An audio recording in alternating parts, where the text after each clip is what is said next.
Мәлік Абдулла атындағы нөмір 3-ші көпірде оқытатын кәсіби мектеп гимназиясының мұғалімімін, информатика пәнінің мұғалімі. Осы жалпы 3-ші сыныпқа оқушыдан бастап ақпараттық коммуникациялық технологиялар, яғни біздің қазіргі үйреншікті пәніміз информатика пәні іске қосылған. Осы яғни мақсаты бүкіл Қазақстан Республикасының білім министрлерінің осы жылдан бастап, яғни 3-ші сыныптан бастап нақты ақпараттық коммуникациялық технология пәнін енгізуді ұсынған. Сол жоба бойынша бізде міне осы барлық өңір бойынша, яғни біздің мектепте де осы 3-ші сыныптан бастап балалар осы пәнді оқиды.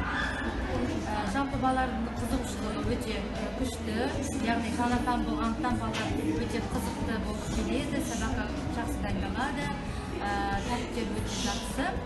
Атын кім болады? Болады. Нешінші сыныпта оқисың? 3-ші сыныпта. Сендер қазір қандай пәнді оқисыңдар? Информатика. Осы пән саған ұнай ма?